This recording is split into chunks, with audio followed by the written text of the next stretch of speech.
déjame contarte lo que pasó y lo que aprendí cuando el amor de Jesús llegó a mi vida. Te voy a contar una historia. Yo sé que los jóvenes se la saben de memoria. Creo que te la pueden contar ellos mejores que yo.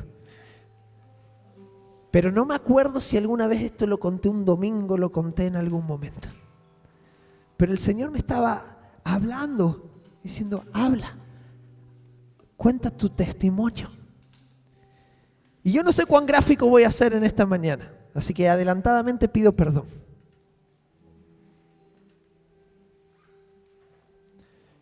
No me acuerdo más o menos qué edad tenía, pero estaba metido en la edad del pavo. ¿Sabes cuál es la edad del pavo, no? Ahí, entre los 12 y los 48, ¿no? Y yo estaba por ahí, fue hace mucho tiempo. Y resulta que me sentía solo. Imagino que no soy el único que se ha sentido solo. Y cuando un adolescente se siente solo, un adolescente busca compañía. Aquí la primera fila se ríe, no entiendo qué está pasando. Y me equivoqué de compañía. Había una muchacha en la iglesia. No me parecía guapa, no me parecía lista, no me parecía espiritual. O sea, tenía una mala opinión de ella. Pero qué verdad es el dicho que el roce hace el cariño. Porque la veía todos los martes, todos los miércoles, todos los jueves, todos los viernes, todos los sábados, todos los domingos. Y al final, uno a veces se ciega por las emociones, por los sentimientos, por la necesidad. Y entonces comencé a acercarme a ella. Claro está, éramos evangélicos, no podemos decir que somos novios y somos tan jóvenes. Estaba prohibido eso por la ley, por la Torá, por todo. La religiosidad. Entonces hacíamos de todo lo que hacen los novios, menos decir que somos novios. Pero yo me estaba equivocando. Y yo había crecido en el Evangelio, yo entendía muchas cosas. Había tenido muchas experiencias con el Espíritu Santo, de estas que empiezas a llorar, que te dan los tembleques, todo eso yo lo había vivido. Muchas de esas experiencias de la realidad de Dios. Y gracias a Dios tengo unos padres terrenales que son la bomba. Entonces yo siempre entendí la figura del Padre. No me costó entender al Padre, no me costó entender al Espíritu Santo, pero como evangélico de cuna, la verdad es que me costó entender a Jesús. Pues dices, ¿por qué Jesús murió por mí? Si a mí desde pequeñito me enseñaron a hacer todas las cosas bien y como, no sé qué es lo tan malo que hice. Nunca maté a nadie. Nunca dije una mentira de estas fuertes. O sea, y me costaba entender la figura de Jesús, la persona de Jesús y cuál era su función. Hasta que empecé a meter la pata de verdad. Y no me malinterpretes, yo necesitaba a Jesús desde antes. Pero hay un momento de convicción donde el Espíritu Santo llega y te muestra a Cristo. Y tú te ves adelante de Cristo y lo miras a Él. Y es tan blanco, Él es tan brillante, Él es tan transparente, Él es tan ungido, Él es tan santo. Que cuando te encuentras con Él y te ves a ti mismo, dices, no puedo estar cerca. ¿Cómo tú vas a permitir que yo me acerque a ti en el estado en el que estoy?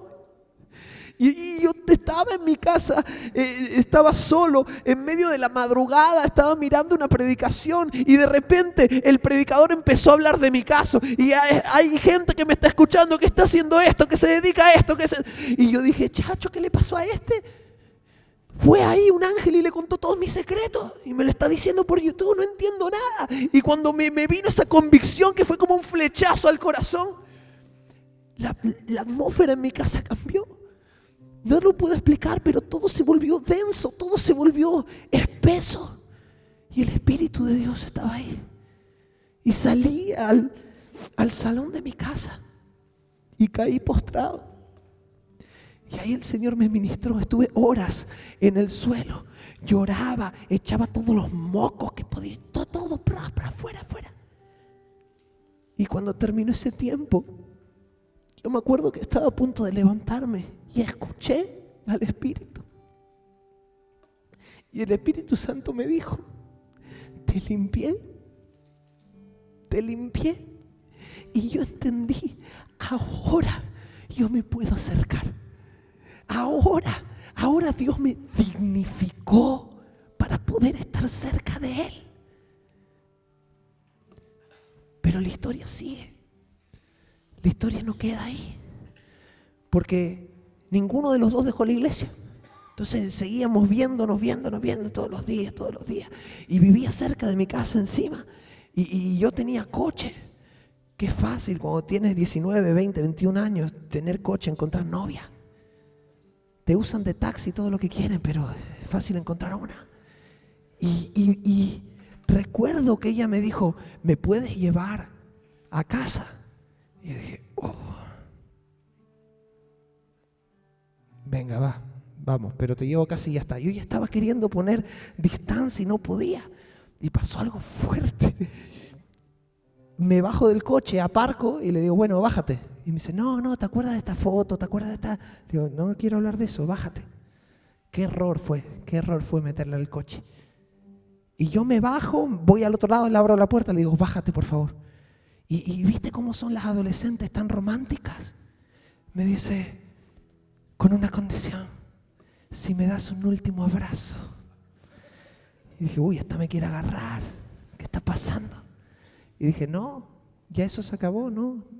Sí, me das el último abrazo, que no te voy a dar. Y ella se baja del coche y me abraza. Y yo, así, soldado, no voy a responder ese abrazo, voy a seguir firme. Y le digo, oye, suéltame. Y me abraza 5 minutos. Suéltame. Pasan 10 minutos. Oye, suéltame. Pasan como 15 minutos. Y yo estaba, esto está raro. Y después de como 20 minutos, yo la miro y le digo, que voy a tener que orar en el nombre de Jesús. Así le tiro el comentario sarcástico. Y ella me abraza, levanta la cabeza y me dice, no, por favor. Yo dije, ahí fue cuando el estómago me dice, ¿qué pasa? ¿Qué está pasando aquí? Y te pido que, mire, yo te prometo delante de Dios que te voy a contar que esta historia es verdadera. Por lo que viene ahora, te prometo delante de Dios que esta historia es verdadera. Esta muchacha me dice, no, por favor, no. Y le digo, en el nombre de Jesús, suéltame. Y esta chica me voy. Yo dije, esta se va media loca, llegar así a la casa y me van a llamar los padres o algo. Y la agarro así del hombro, le doy la vuelta y le digo, ¿pero qué te pasa? Y cuando se gira me dice, hola, ¿cómo estás? Y sí. Miren, mentalmente se convirtió en una niña pequeña. Y Dios me dio la sabiduría para creérmelo. Porque cualquier otro hubiera dicho, sí, a vacilar para que venga, a ver tu casa. Pero yo sabía que lo que estaba pasando ahí era tan real y era tan espiritual. Y me empezó a hablar así. Y yo dije, ¿qué hago? Si ya pensaba que estaba media loca antes, ahora ¿cómo la dejo irse a casa así? ¡Ay, mi madre! Y le digo, vamos. Y yo le empecé a hablar como una niña pequeña. Hey, ¿por qué no vamos a casa? Tengo la Play y tal. Y yo sabiendo que mi padre estaba en casa, igual me ayuda o algo. Y después pienso, no, ¿cómo la voy a llevar en mi casa así? No, vamos a casa del pastor. ¿A casa del pastor? Sí, vamos a casa del pastor. Él tiene Coca-Cola, tiene televisión. Ellos son nuestros amigos, ¿no? Y ella decía, sí, son nuestros amigos. Y después se lo pensaba y decía, no. Mejor no. Y yo le dije, sí, vamos, que allí vamos a jugar, hay juegos de mesa, hay de todo, tal. La convencí a meterse en el coche y cuando la encerré en el coche y llamo al pastor. Le digo, pastor, por favor, créeme, esto acaba de pasar. Me dice, dame 10 minutos, tráela. Y dije, ok. Cierro el teléfono, me subo al coche. Ay, creo que me tengo que ir. Le dije, no, vamos. Llegamos al portal de la casa del pastor y el pastor todavía no estaba listo. Y ella me dice, ay, me acabo de acordar que tengo tarea, mejor me voy, no sé qué. Yo dije, esta se quiere escapar. Le digo, no, juguemos un juego. Me dice, ¿a qué? Le digo, al escondite. Me dice, vale. Le digo, bueno, cuenta hasta 10. Y yo escondiéndome atrás de los árboles a las 12 de la noche, jugando al escondite con una muchacha ahí. Parecíamos dos locos. Pero yo dije, esto, no puede ser que esté viviendo esto. Y baja el pastor y subimos a la casa. Y arriba el pastor, ella estaba sentada, yo estaba a la derecha, la pastora y el pastor. Y el pastor le pregunta, ¿qué sientes? Y esta dice, hay como un equipo malo aquí atrás y un equipo bueno aquí adelante. Y hay un muro en mi mente. Y es como que el equipo malo lo quiere derrumbar y lo está golpeando. Y cada golpe que da me duele, me duele. Y el equipo bueno está construyendo el muro y cada vez que construye me duele. Y el pastor le pregunta, ¿y sientes algo más? Y dice, sí, hay una voz que todo este tiempo se ha estado riendo de ti y te ha querido matar, me dijo. Y yo dije, ¿qué está pasando? Esto, digo, cuando yo lo cuente no me lo cree nadie. Y así llegamos hasta hoy. Y en ese momento ella oró, al momento en que dice amén, ella cambió. Oye, Franco, mira qué hora es, que tengo que ir a casa, venga, gracias, pastor. Y dije, ¿qué pasó aquí? Todo, mira, una noche de loco. Y cuando de repente yo viví esto, me di cuenta de lo real, lo auténtico y lo vital que es el mundo espiritual. Pues muchas veces no nos damos cuenta que hay gente que está siendo usada. Y es una realidad. El otro día decíamos la frase, cuando el Señor te quiere bendecir, te conecta con gente, pero cuando Satanás te quiere maldecir también, te conecta con gente. Y a veces no nos damos cuenta de cuáles son las fuerzas y los espíritus que se mueven a nuestro alrededor. Pero yo entendí y aprendí algo muy importante, porque en el momento que yo me di cuenta de eso, yo dije, aquí ya no paso más. Cortamos relación del todo, no vuelvo a hablar, ya conozco lo que hay. Hay veces que nosotros tenemos esa tendencia a querer ser buenas personas y querer ayudar. No siempre que tú ves a un necesitado te toca a ti ayudar. Hay veces que tú no eres el que está en posición de ayudar, porque ayudar te puede dañar. Hay veces que tú tienes que conectar a la persona con gente o algo porque tú o no estás capacitado o no estás posicionado para poder ayudar. Y eso era lo que me pasaba. Entonces yo corto todo contacto y me empiezo a centrar en el Señor. Empiezo a leer más, empiezo a pasar tiempo en oración, empiezo a fortalecer mi espíritu, me empiezo a activar en intercesión, empiezo a vivir experiencias fuertes, intercediendo por gente. El enemigo venía, me ataba y yo no me podía mover. Experiencias fuertes el Señor me llevó a vivir.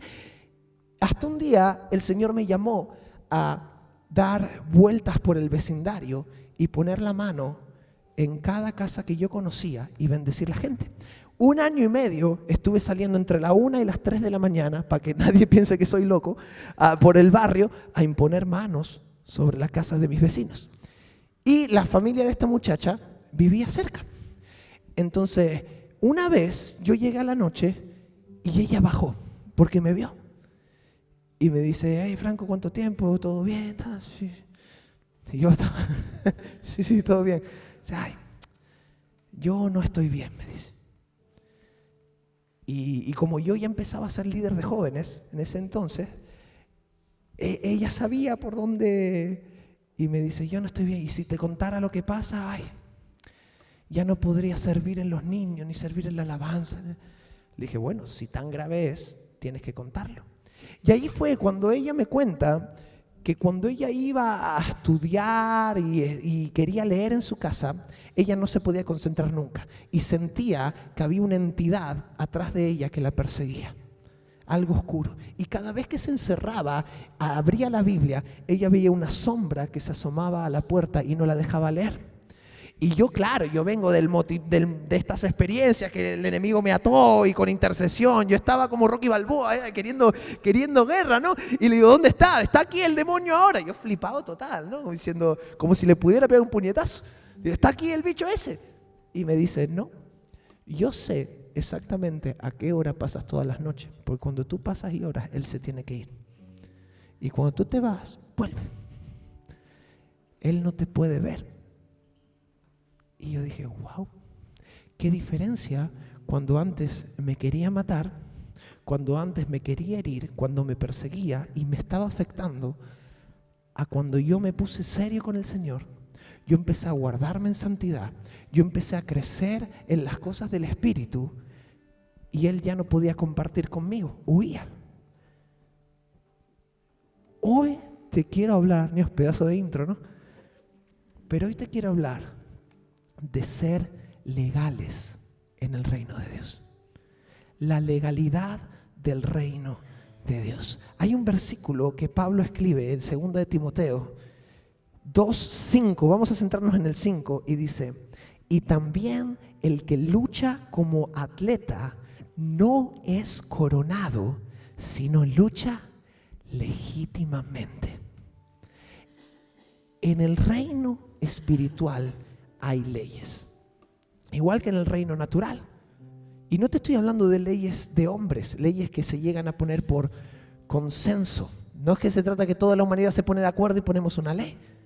El Señor ha creado el mundo espiritual y el mundo natural con ciertas leyes. Por ejemplo, la gravedad es una ley del mundo natural. Y por mucho que todos nosotros nos pongamos de acuerdo, hagamos una huelga mañana en la puerta del ayuntamiento para que quiten la gravedad, nadie la puede quitar.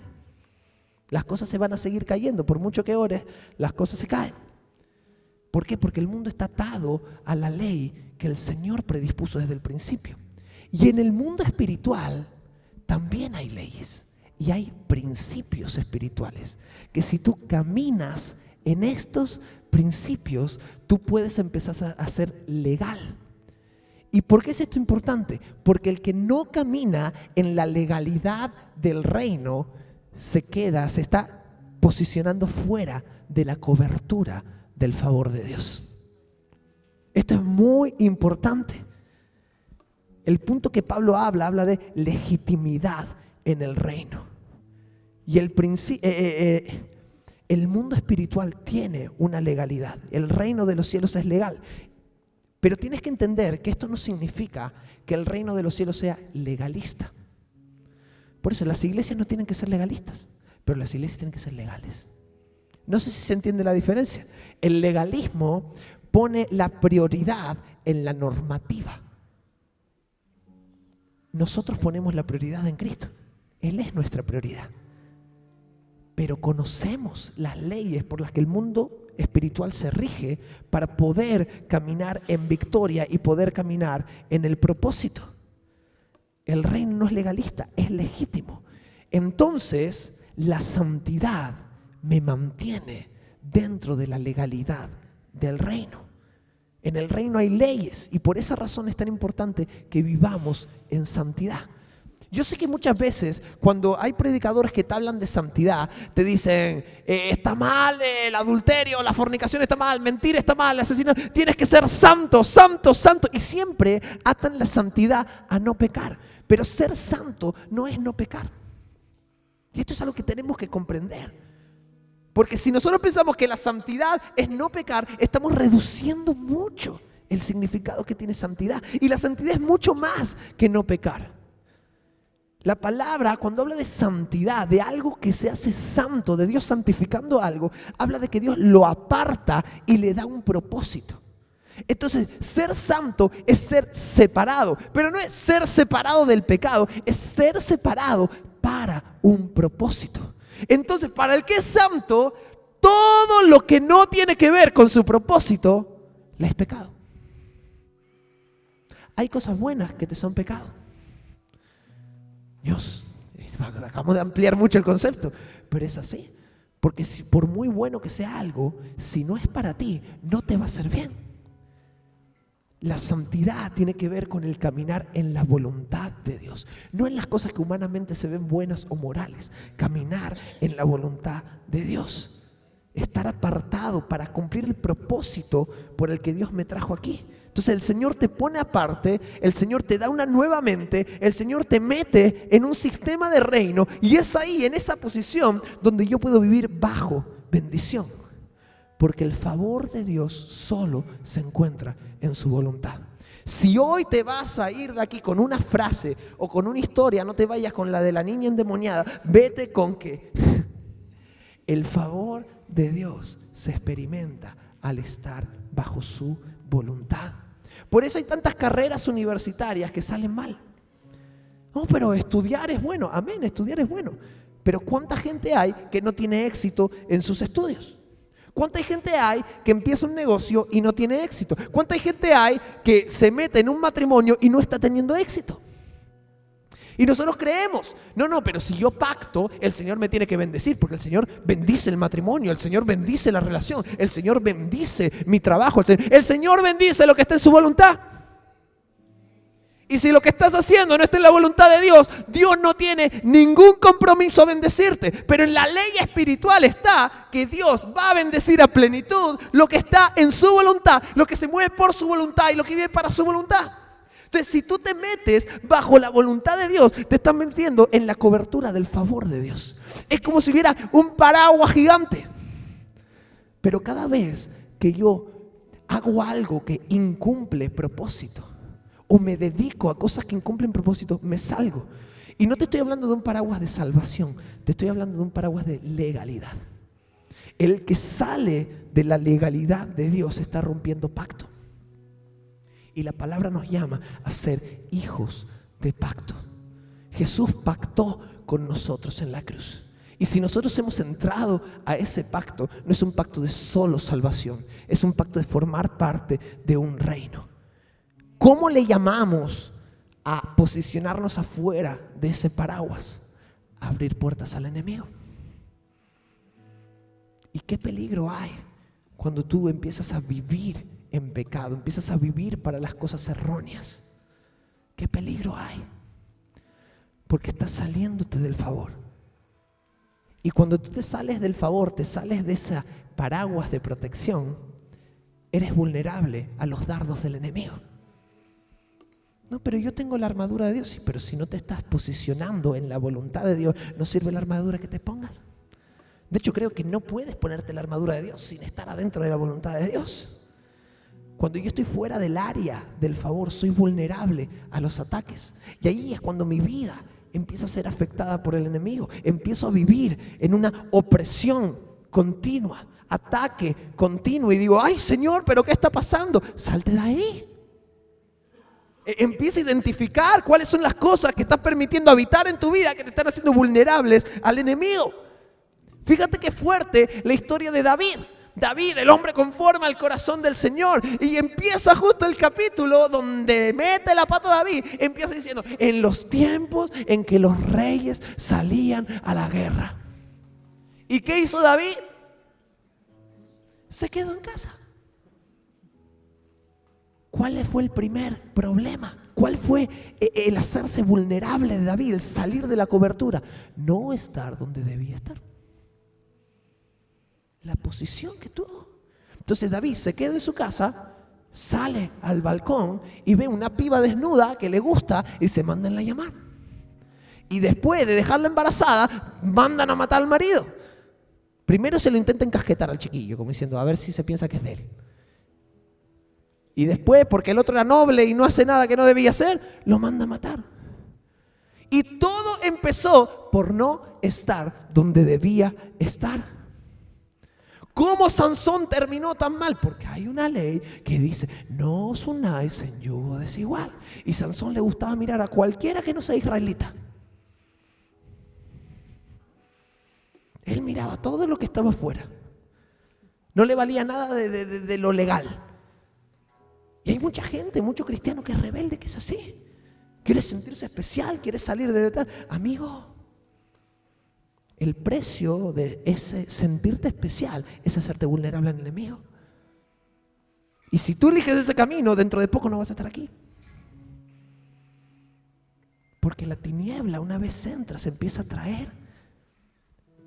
¿Alguna vez has nadado en un mar con muchas olas? Cómo la corriente empieza a chupar para adentro y te lleva. Así es el pecado. Yo controlo. Sí, claro. David no controló, Sansón no controló, ¿vas a controlar tú? Que a veces tenemos ese complejo de héroes. Israel vence a Jericó, empiezan a gritar, se caen las murallas, tremendo lo que está viviendo Israel. Pero el Señor les dice, no dejen nada. No dejen nada. Derríbenlo todo, destrúyenlo todo. No quiero que se queden con sus vestidos, con sus monedas, con sus espadas. No quiero que se quede nada de ese pueblo. Y cuando llegan más adelante, en Josué 7:1, cuando tienen que enfrentarse al pueblo de Ai, dice: pero los hijos de Israel cometieron una prevaricación en cuanto al anatema, porque Acán, hijo de Carmi, hijo de Sabdi, hijo de Sera, de la tribu de Judá, tomó del anatema. Y la ira de Jehová se encendió contra los hijos de Israel. Anatema es algo que está maldito. Eso es lo que significa anatema. Y cuando tú tomas cosas que el Señor maldijo y las tomas en tu vida, tú te estás contaminando. Y déjame decirte algo.